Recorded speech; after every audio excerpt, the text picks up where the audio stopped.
So what'll you do now? Fight hand to hand and go out a hero? Bow down and beg for your life? Or under the clear blue sky pray to God for a sudden downpour? Here, I'll pick for you! None of the above. Huh? I will admit that you did an excellent job analyzing my ability, but you should have considered what might be happening outside of your vision.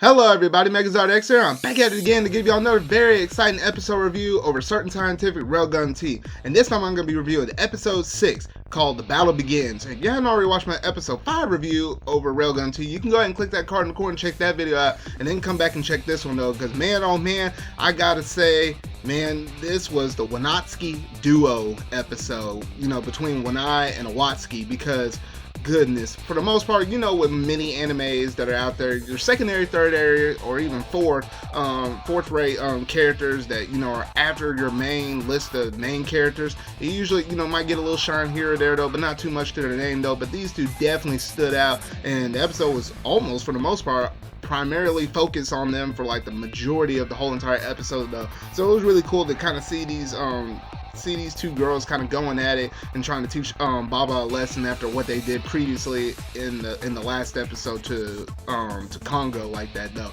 And then we also get to see Misaka step up and get off the sidelines, because she had enough standing back on the sidelines and seeing all this crap go on around her though. So now she's ready to enter the fray in again though. But man, there's just a lot to talk about within this episode though. So without any further ado, let's go ahead and dive straight up into this episode review of a certain scientific railgun tea.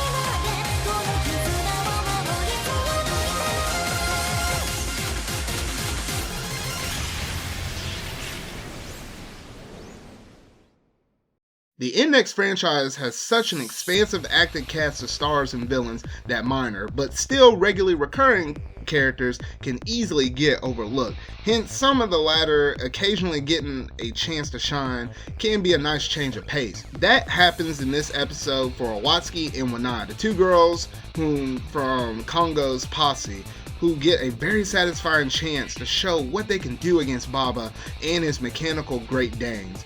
From the previous action and some other minor things that they've been known to do within the whole entire, Railgun series, we know that Wanai can basically manipulate water, while Awtaski can affect buoyancy. The latter is particularly might not seem like a big deal, but even at a mere level 3, Awtaski can use it to allow herself to literally walk on water, pick up objects that normally would be impossible for her to be able to pick up because they're just so heavy, and effectively fleeing objects through the air. And it's no wonder that Baba initially mistakes her ability for being telekinesis, as the effect is visually similar even though the principles behind it are entirely different. Together, they aren't anywhere near at Misaka's level when it comes to trashing Baba's Great Danes, but they still do a pretty effective job and pull some pretty neat stunts, such as Wanai using the drainage system to her advantage. Though Awtaski and Wanai's fight takes up most of the episode, there are two other major developments. One is Misaka witnessing an unconscious and beat up Kongo being brought to the hospital on a stretcher with Satan as escort. And I think we all know that Kongo wouldn't hold anything against Misaka, but our railgun has always taken more upon herself than what she naturally should, and this is no different. This finally creates the breaking point that had to be coming sooner or later, the end of Mikoto's tolerance for being corralled by Shokuho's clique.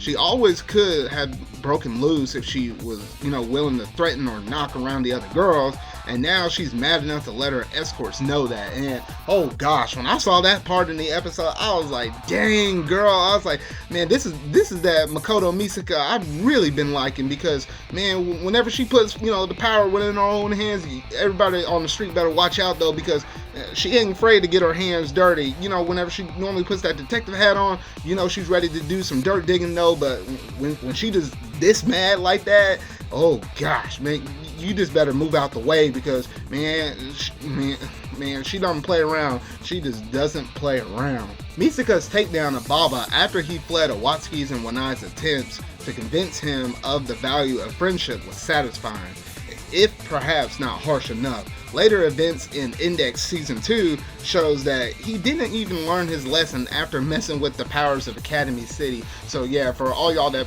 have watched the Magical Index series, especially that second season where, this timeline is actually taking place from, we saw him, in that series though, and he still didn't learn his lesson, even though these events within this Railgun T shortly took place right before those events that came later within that different series though. Lastly, the other major development is the appearance of the lavender-haired twin tail with the riding crop and skull jewelry. Now, she was heard and seen within the last episode and some brief appearances within some of the previous episodes when Baba was originally communicating with her, such as, there was like a couple or a few episodes ago when we had that one sports competition where they were popping the balloons with the balls. Yeah, there was like a moment where we actually got to see her within that episode as well, but it was like really briefly though. But this is probably the most screen time we've probably seen of her consistently like this within one given episode though. And her name is Midori Kozaku, and she has no fear of going toe-to-toe with Mikoto Misaka, and that in itself is actually pretty interesting. So what kind of tricks does she have up her sleeve? Well, only time will tell, and we'll have to look forward to the next episode to kind of see what she has up her sleeve in order to try to capture Misaka like this though. And that's pretty much it in terms of this episode though. So overall, I really enjoyed that duo combination between Wanai and Awtaski and them trying to go toe-to-toe with Baba. And it seemed like Baba really had like a huge advantage over those two for like the good chunk of the things. Like he split them up with the dogs and tried to separate them because he knew he probably going to tackle both of them, with them fighting together or whatever that. So that's why he basically split them up. But even though they split them up, they still managed to, outdo him in both of those regards, and were able to tag team up at the very end whenever things were almost about to look critical for Wanai at the very end, even though she started to have a decent handle on it by that point though. So it was really cool to kind of see that. And then also the matter of fact that Misaka is, standing her ground now. She shoved those Shokuho's click to the side and said, you know what, you better move out of my way. Unless you plan on killing me, you best to step away though, because even if you were trying to do that, I'm gonna put y'all in y'all's place. And I just love seeing that serious side of Misaka as well though. So honestly, within this next episode that's about to come up, yeah, things are about to go down. And this in itself, I feel like this goes to prove that this is definitely a different side party that's probably different from Shokuho, because things aren't perfectly lining up between the two to where, you could directly relate both of them with the same kind of goals and accomplishments or whatever though. No, I feel like these are two different parties with two different agendas, and I've been standing pretty firm on that belief that I think has been playing out throughout this whole entire series though. But that's just what I think though. But let me know down in the comment section down below what all do you think about this episode as a whole. Did you like that Wanai and Awtaski duo? And then what do you think about Misaka getting up into the fray and finally being able to teach Baba a lesson? And it doesn't seem like he's going to be a threat no more within the series though. But let me know what all you thought about this episode down in the comment section below.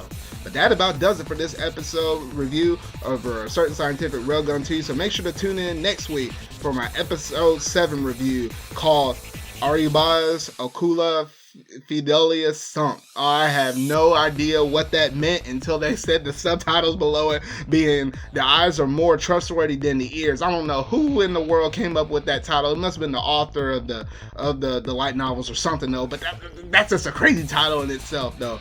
But my goodness, I don't know where he came up with that though. But remember y'all, until whatever video I make next, see y'all.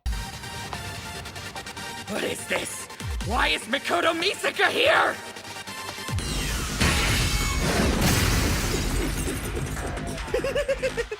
No! Stay back!